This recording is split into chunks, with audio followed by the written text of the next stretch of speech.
En dehors de moi, qui suis-je? En suivant cette émission, vous trouverez des solutions à des problèmes qui sont restés mystères dans votre vie jusqu'à aujourd'hui. Dans les 2 premiers numéros précédents, nous avons parlé de la masturbation, de ses causes, de ses conséquences sur la vie de la personne qui la pratique. Aujourd'hui, nous allons vous donner les solutions à ces différents problèmes que crée la masturbation dans votre vie. Nous allons également parler de comment faire pour ne pas tomber dans cette pratique. Notre invité est là, il n'a pas changé, c'est toujours le même. Koulouss Edgar Adoglo. Bonsoir. Bonsoir Charles. C'est un plaisir de vous retrouver. Plaisir partagé. Merci de votre fidélité et de votre disponibilité. Merci aussi à vous. Mesdames, Messieurs, bonsoir et merci de votre fidélité à cette émission. Vous prenez grand soin de votre corps au quotidien. Qu'en est-il de votre esprit? Il est temps de trouver la solution aux problèmes qui vous empêchent d'évoluer. Il est temps de débloquer ce qui vous bloque. Il est temps d'apprendre à manipuler les clés de la vie. Pour y arriver, suivez cette émission. En dehors de moi, qui suis-je? Guéri TV Monde vous l'offre pour éclairer votre chemin.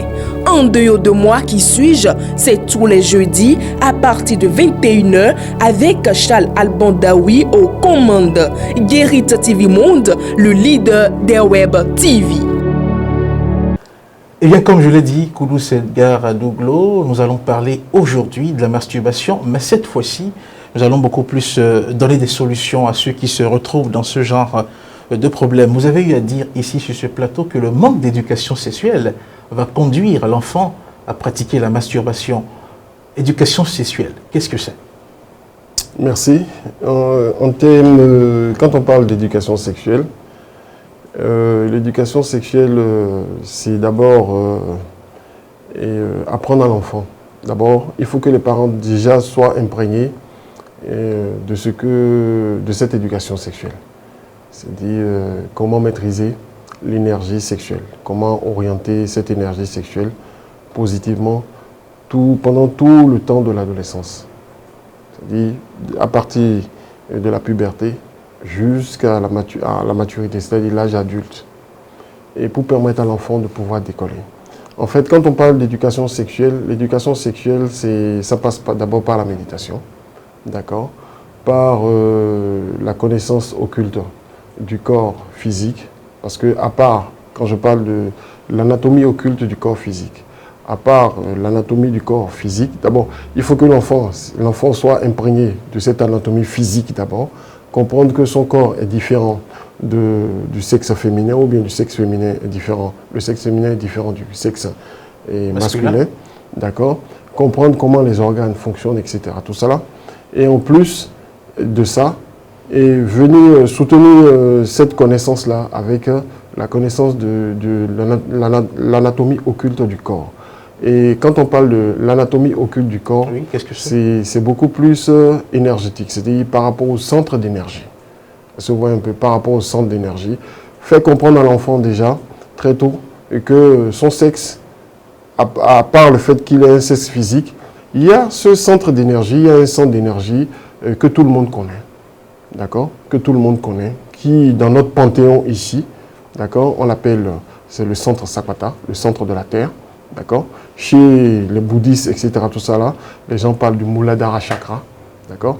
Fait comprendre à l'enfant très tôt déjà la maîtrise de cette énergie là, d'accord, et comment l'orienter. Voilà. Oui, fait comprendre à l'enfant la maîtrise de cette énergie là. Vous avez tantôt dit, il faut d'abord que le parent sache, il faut d'abord que le parent soit informé de ces choses-là. Oui, ça veut dire en fait que les parents qui n'ont pas cette connaissance-là doivent aller à la quête de cette connaissance. Vous voyez un peu, doivent s'imprégner de cette connaissance-là pour pouvoir l'enseigner à leurs enfants. D'accord? Donc, il y a d'abord l'éducation des parents qui ne possèdent pas cette éducation et cette connaissance. Et pour ceux qui l'ont, c'est plus facile. D'accord? Mais pour ceux qui ne l'ont pas, ils sont obligés d'aller à la quête de cette connaissance-là, de s'imprégner, de chercher à comprendre, de chercher à savoir, pour pouvoir être présents, être des guides momentanés, d'accord, des guides momentanés dans la vie de leurs enfants, et pour le permettre de réussir, particulièrement l'adolescence, parce que quand l'adolescence est parfaitement réussie, elle est bien maîtrisée, etc., l'enfant décolle correctement et voilà, fera bon usage de son énergie et pourra réussir sa vie et faire tout ce qu'il veut en bien. Et justement, dans notre société, une société comme la nôtre, où, il faut le dire, les questions sexuelles, les aborder avec les enfants, c'est pas toujours facile, le sexe en griffe, tabou. Comment est-ce qu'il faut aborder la question du sexe avec l'enfant? Déjà, à partir de quel âge? Bon, déjà, en fait, tout est sexuel. D'accord? Tout est sexuel. Je crois, l'enfant et le parent qui a son enfant avec lui, il connaît son enfant. D'accord? Sauf ses parents, en griffe, qui font des enfants, parce qu'il faut faire des enfants, et les laissent à eux-mêmes. Pour le parent qui est conscient du fait d'être parent, d'accord? Il est conscient du fait d'être parent, et il est vraiment conscient, il se dit, ben, j'ai envoyé un être sur terre, non seulement sa physique, mais je suis responsable aussi de son évolution spirituelle, je suis responsable de son énergie, je dois pouvoir orienter cette énergie-là, et éveiller cet enfant-là, non seulement ça, à sa nouvelle existence physique, mais aussi lui permettre de pouvoir utiliser tout son potentiel. Quand on a affaire à un parent pareil, à un parent comme ça, donc le problème ne se pose pas. L'enfant, il va trouver le moyen, d'accord, il va trouver le moyen de pouvoir aborder la question du sexe avec son enfant. Déjà, en lui faisant comprendre, en le questionnant sur les phénomènes, par exemple, de son corps physique, ou bien quand l'enfant remarque quelque chose, ou bien si l'enfant est très à l'aise avec son père, ou bien avec sa mère, l'enfant vient vers son père et lui parle. « Ah papa, j'ai senti ci, j'ai senti ci ». Le parent profite en même temps pour en parler. À ce moment, il dit, ben, écoute, voilà, et voilà, voilà, voilà. Ou bien la jeune fille qui déjà a 12 ans, 11 ans, autour du sang, commence à pleurer parce qu'elle pense que c'est un phénomène anormal. On l'a blessé ou... On l'a blessé, etc. Ou bien il y a quelque chose qui s'est passé dans son ventre. Le parent ou bien la mère l'appelle. En fait, il y a un consensus entre les deux. Et soit c'est la maman qui va, soit c'est le papa qui va. Ça dépend de l'affinité que chaque parent a avec l'enfant. Et va trouver les mots pour lui dire, ben voilà, tu es en train d'aborder une phase de ta vie qui est ci, qui est ça, qui est ci, qui est ça. Et puis, l'enfant, progressivement, voilà, c'est-à-dire le parent se met à disposition de son enfant. Lui permet de se rendre accessible. D'accord? Et il n'y a pas de se fâcher, ou bien être sévère, ou bien crier sur l'enfant. Non. Être accessible. Et quand l'enfant est à l'aise, l'enfant parle. Et l'enfant assimile. L'enfant, voilà, ça sera la parfaite amitié. Et puis voilà, c'est ça. Justement, l'enfant, quand on prend l'enfant dans l'adolescence, qu'est-ce qu'il faut lui dire concernant le sexe? Qu'est-ce qu'il faut lui dire concrètement? Parce que nous sommes en train de parler là de masturbation et on a défini cela comme étant cette pratique-là qui permet de se donner soi-même du plaisir. Qu'est-ce qu'il faut dire à l'enfant à cet âge-là pour qu'il n'aille pas là?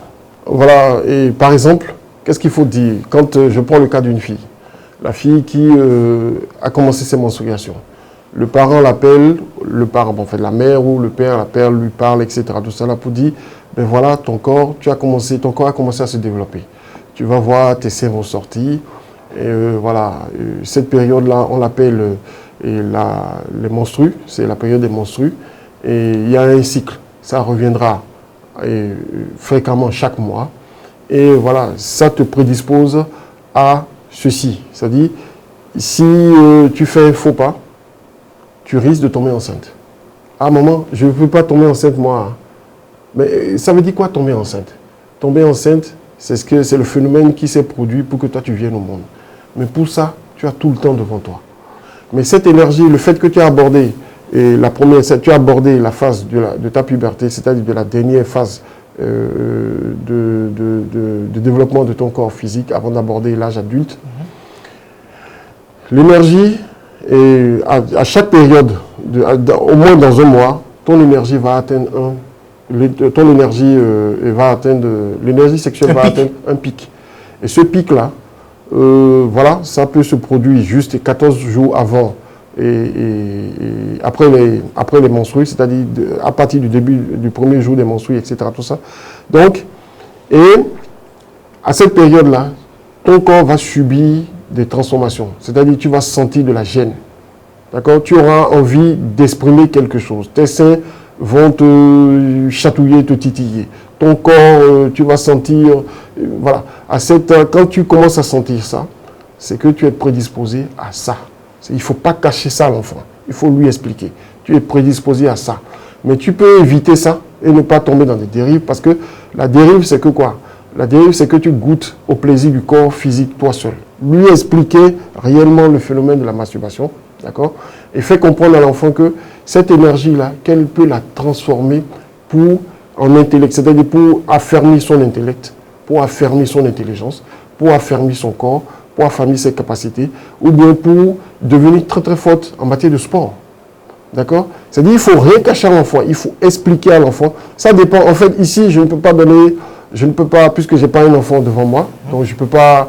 Il faut être face au cas pour savoir quels sont les mots à utiliser, etc. pour pouvoir. Mais ce qui est sûr, il faut que les parents se rendent accessibles. Déjà, ce n'est pas parce qu'on est parent que tout de suite, on a une emprise sur son enfant. On peut être parent et ne pas avoir d'emprise sur son enfant, une emprise positive. D'accord? Il y a ce que dans l'éducation au niveau des parents-enfants, entre l'éducation du parent vers l'enfant, que le parent applique à l'enfant plutôt, il y a un volet que nos parents nous oublions souvent. Nous oublions de créer ce qu'on appelle l'amitié. Parce que l'amitié, c'est le socle de toute relation. Et c'est la chose la plus grande. Quand vous n'êtes pas ami à l'univers ne vous répond pas. Quand vous n'êtes pas ami à votre conjointe, malgré qu'il y ait un rapport sexuel entre vous, vous n'allez pas vous entendre, vous n'allez pas vous comprendre. C'est l'amitié qui crée cette compréhension, cette confiance. Est-ce que vous voyez un peu? Quand vous créez cette amitié avec votre enfant, fille ou garçon, vous le mettez à l'aise. Votre enfant, vous rendez accessible. L'enfant va vous exposer sa vie parce qu'il a confiance en vous. Il se dit, mon papa va me guider. Il prend son père ou bien il prend sa mère comme un guide et il vient lui exposer tous les problèmes. Vous voyez un peu ce que c'est. Voilà, donc c'est ça. Et je pense que c'est cette amitié-là que l'enfant cherche à créer à un certain âge quand il vient dire tout ce qui lui arrive à son père. Voilà, mais généralement, les parents ne comprennent pas. C'est une opportunité à saisir. Mais les parents ne comprennent pas. Tout de suite, ils disent, le bébé souffle, ou bien, va te faire, toi va là-bas. C'est quoi cette chose-là tu veux parler? Ou bien déjà à la télé, quand on commence, il y a une scène bizarre qui se produit à la télé, on dit, bouge de là, allez, rentrez dans votre chambre, etc. Non. Expliquez aux enfants. Parlez du sexe aux enfants. Ne leur cachez rien. Parce que leur cacher ça, c'est détruire leur existence. Très bien. Je pense que les parents qui nous suivent vont en tirer leçon et vont trouver les moyens qu'il faut pour quand même aborder la question du sexe avec leurs enfants. Je le disais tout à l'heure que, eh bien, nous allons parler des mesures à prendre pour éviter que l'enfant tombe dans la masturbation. Vous avez donné déjà les astuces à utiliser, mais pour quelqu'un qui est déjà dedans, pour quelqu'un qui est déjà dans cette pratique-là depuis plusieurs années et qui a développé tous les mots liés à cette pratique-là, sur le plan physique comme sur le plan spirituel et consorts, est-ce que d'abord, la masturbation, est-ce qu'on peut en sortir? Voilà. Si, la masturbation, on peut en sortir. On peut en sortir quand, comme je l'ai expliqué je crois, dans le premier numéro ou dans le second, je crois que ça doit être entre le premier et le second numéro, il y a un seuil. D'accord? Parce que la masturbation ne va pas... la masturbation va de pair avec la destruction du corps physique. D'accord? La destruction du corps physique et les troubles est suivi des troubles mentaux, c'est-à-dire psychiques. Vous voyez un peu? Parce que quand le but final, l'un des sommets de la conséquence, en fait des conséquences de la masturbation, c'est le suicide. Ah bon? Le suicide? Le suicide. On n'en a pas parlé, on n'a pas trouvé le temps d'en parler. Parce que l'individu... La masturbation qui va conduire au suicide. Au suicide, je vous explique. L'individu qui se masturbe rentre dans un univers qu'on a décrit un peu plus tôt. Oui. Et commence à vivre en autarcie. Parce que tout le monde le rejette. Son énergie est tellement nauséabonde que tout le monde le rejette. D'accord? Il voit le mal partout. Il voit la sorcellerie partout. Il voit, c'est-à-dire tout le monde est susceptible. C'est-à-dire il devient paranoïaque. Oui. D'accord? Il commence à voir le mal partout. Et pire, quand l'entité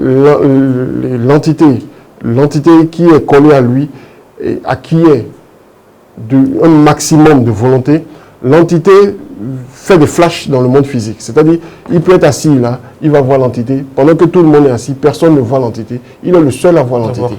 Donc, automatiquement, il se dit, mais toi, laisse-moi. Ou bien, tu vois, c'est dit, il sombre dans pratiquement, c'est un peu de la démence. Tu vois, et quand ça s'empire, l'individu commence à dire, mieux vaut mourir.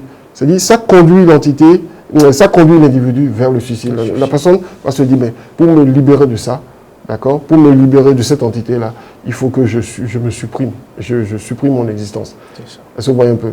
Donc, c'est tellement dangereux, c'est tellement grave ce dont on entend parler que les gens ne s'en rendent pas compte. Oui, comment en sortir? Maintenant, comment en sortir? C'est dit, c'est bien aujourd'hui, il y a ce qu'on appelle le coaching qui est développé, d'accord? Il y a le coaching qui est développé. Quand un individu est dans une situation pareille, ça serait bien qu'il y ait un coach à côté de lui, d'accord? Pour lui parler, d'accord? Pour faire comprendre, pour ramener cet individu pour lui faire comprendre, d'accord? D'abord, pour lui faire comprendre d'abord, avant d'aborder le côté pratique avec lui, c'est-à-dire le côté déconnexion avec lui. Voilà. Donc il y a plein de coachs qui sont là, et il y a des coachs qui sont spécialisés dans ce domaine-là, et qui peuvent faire le travail, d'abord le travail et prise de conscience d'abord. Il faut lui expliquer. Il faut lui expliquer, etc. Il faut lui faire comprendre et les problèmes auxquels il s'expose ici et maintenant et à la longue, ce que ça peut apporter, là où ça peut l'amener, etc. Bon, bref. Et puis, après ça, aborder le côté pratique. Le côté pratique, bon, il y a l'auto-exorcisme, d'accord? Il y a l'auto-exorcisme. Et là, il faut qu'il se fasse aider par un initié d'un rang supérieur, d'accord? Il y a du matériel physique que l'individu peut utiliser, en l'occurrence le souffle, mais le souffle travaillé d'une certaine manière, d'accord? Parce que le souffle, c'est la méthode la plus rapide, d'accord? La méthode la plus rapide et la plus simple, d'accord? Pour pouvoir se déconnecter de ces entités-là. Les entités dont vous parlez sont dans l'invisible, et vous avez dit que en pratiquant donc la masturbation, il y a un lien qui se crée. Le coaching, oui, les rituels, c'est ça le mot qu'on peut utiliser. Dites-nous un peu, hein, est-ce que l'individu qui s'adonne à ce genre de rituel sous le coaching de quelqu'un, qu'est-ce qu'il va vivre qui va l'amener à comprendre que oui, il y a quelque chose qui se passe en lui?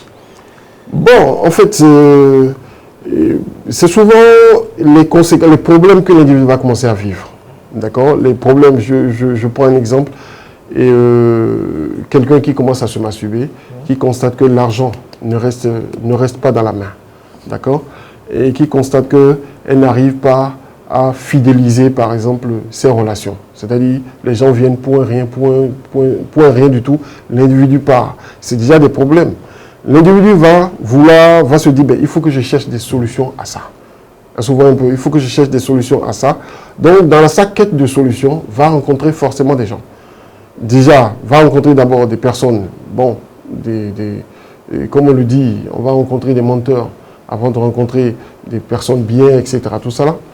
Donc, si la personne a la chance, dans son désir ardent de pouvoir sortir de ce problème-là, va l'amener forcément à rencontrer quelqu'un de bien, d'accord, qui va l'écouter et qui va lui dire, ben, voyons, puisqu'il y a des signes, il y a des choses qui se remarquent. Ça, je ne sais pas comment, en tant qu'initié, je vais vous expliquer. C'est des aptitudes personnelles que chaque... En fait, c'est des aptitudes propres à chaque initié. Chaque initié. D'abord, vous comprenez? Oui. Donc, l'individu va dire, ben, j'ai consulté, je suis allé partout, on m'a dit de faire des rituels de Abikou, on m'a dit de faire des rituels de Marie de nuit, j'ai tout fait, je suis allé faire de la délivrance, machin, ça ne marche pas. Tout de suite, quand je prends mon cas, par exemple, je regarde l'individu, je dis, vous masturbez? C'est direct. C'est-à-dire, j'affronte l'individu en même temps. C'est-à-dire, si je crée ce choc-là, l'individu va me regarder, va me dire, mais... Il va hésiter, il va voir que vous avez touché quelque chose de sensible. De sensible. Tout de suite, je vais lui dire, tu cherches des solutions, dis-moi la vérité. Ah, je me masturbe. Voilà la source de ton problème. Vous voyez? Et là, on commence, on parle, je lui explique, en tant que coach, d'accord? En tant que coach de vie, d'abord, je lui explique pour lui dire, ben voilà. Et ça, voilà ce à quoi ça t'a conduit, voilà les conséquences. Mais là, il faut que tu prennes d'abord conscience et que tu fasses l'effort de pouvoir arrêter. D'accord? Oui, il faut que j'arrête. Mais non. Mais il y a des solutions pour pouvoir te déconnecter de cette énergie, pour pouvoir rompre ce lien-là. Ah, je suis propice à ça. Voilà, on fera ci, on fera ci, on fera ci. Et puis, l'individu trouve satisfaction. Oui, l'individu trouve satisfaction. Là, il y a la rupture, d'abord la pratique même de la masturbation, l'intéressé arrête. Ensuite, il y a la déconnexion. La déconnexion. Avec les entités de l'invisible. Et souvent, les gens qui sortent de la masturbation franchement n'ont pas assez d'énergie pour pratiquer un auto-exorcisme, souvent un peu pour pratiquer de la méditation, etc. Mais c'est le moyen le plus rapide pour pouvoir créer cette déconnexion-là. C'est l'utilisation, l'un des moyens rapides que j'expose ici, c'est l'utilisation du soufre. Mais pas n'importe quel soufre, il faut le dire. Du soufre exorcisé. Ah oui, qu'on ne trouve pas partout. Justement. il faut se rapprocher des initiés pour ceux qui connaissent en fait cette pratique-là, pour ceux qui savent comment préparer ce soufre-là, et dans ce but-là. Voilà. On prend un individu qui a fait le rituel et qui s'est déconnecté, qui s'est retrouvé. Vous savez, en matière de maladie, il y a le phénomène de rechute. Est-ce que, parlant de la masturbation, il peut arriver que l'intéressé connaisse une rechute? Et si ça arrive, est-ce qu'il retourne encore dans son état initial? Ben, c'est vraiment dommage. Et pour l'instant, je n'ai pas encore eu, moi personnellement, je n'ai pas encore eu de cas de quelqu'un qui a pratiqué la masturbation et qui a replongé encore dans la masturbation. Parce que si l'individu replonge dans la masturbation, ça veut dire qu'à un niveau donné, et à un moment donné, l'individu a fait des choix. Souvent un peu, l'individu a fait des choix. D'accord? Parce que, pourquoi? Parce que quand je prends l'utilisation du soufre par exemple, le soufre, lui, quand il est utilisé, au contact de la chaleur thermique, pénètre les corps internes.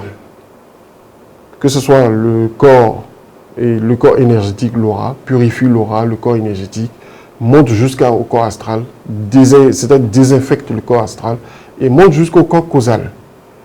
Vous voyez un peu. Donc, ça veut dire que quoi? Ça veut dire que si l'individu avait un résidu, une banque de données obscènes, même au niveau de sa psyché, de la conscience, tout ça là sera désintégré. Parce que, comme je l'avais expliqué, on est passé dessus en filigrane. Je crois dans la première émission, j'ai dit les fantasmes. Oui. Les fantasmes sont des entités réelles. D'accord? Que nous nourrissons quand nous pensons à des choses obscènes. C'est-à-dire nous dégageons cette énergie-là. C'est une autre forme aussi de nourrir des entités. Souvent un peu, qui nous hantent et qui nous titillent à la masturbation. C'est-à-dire qui nous amène à la masturbation. Voilà, parce que quand je suis seul dans mon salon ou bien dans ma chambre et que je me remémore une image obscène, c'est-à-dire un film pornographique, la finalité c'est quoi? L'expression de l'énergie. D'accord? Je vais commencer à passer la main sur mon corps, etc. Tout ça là, jusqu'à ce qu'il y ait émission d'énergie. Voilà. Oui, donc les possibilités de rechute existent, certes, Vous n'avez pas encore connu ça? Non, moi je n'ai pas encore, moi personnellement je n'ai pas encore connu. C'est possible. S'il y a possibilité de, si des gens ont rechuté, si des gens ont laissé la masturbation rechuter, ça veut dire qu'à un moment donné de leur vie, ces gens-là ont fait un autre choix de vie sexuelle. Voilà. Oui, Edgar Kouloussa-Doglo, nous sommes là, quelques minutes de la fin de cette émission. Le sujet dont nous avons parlé, nous l'avons développé sur 3 émissions successives. Qu'est-ce que vous avez à dire en guise de conclusion sur cette discussion que nous avons eue sur la masturbation? Bon, c'est vrai, en guise de conclusion, c'est vrai, on n'a pas tout dit. Parce on ne peut pas tout dire. On ne peut pas tout dire. Parce que la masturbation, c'est un sujet assez vaste, avec ses méandres. D'accord, c'est vrai, on a parlé de la masturbation en général. On a essayé de dire ce qu'il faut dire pour que les gens puissent comprendre et prendre conscience de la gravité. De la gravité, prendre conscience de ce que c'est et prendre conscience aussi de l'impact que ça peut avoir sur tous les compartiments de la vie. D'accord? Et fait comprendre aux gens aussi que les problèmes spirituels, le fait qu'on court pour aller chez les praticiens, on court pour aller chez les alphas en quête de solutions, la plupart des problèmes aussi pour lesquels on va vers proviennent de la masturbation. Parce que quand vous avez une énergie, une aura assez faible, vous êtes sujet à tout. Même le petit sorcier qui est de l'autre côté là-bas peut vous envoûter très facilement. Donc, il faut que les gens comprennent que l'énergie sexuelle, c'est quelque chose à vraiment chérir, c'est l'existence même. Et s'en occuper, aller à la quête de la connaissance, aller à la quête de soi, chercher à se comprendre, chercher à savoir qui on est, et pour pouvoir non seulement ça, s'assumer soi-même et assumer sa progéniture. Kouloussa Edgar-Doglo, merci. Merci.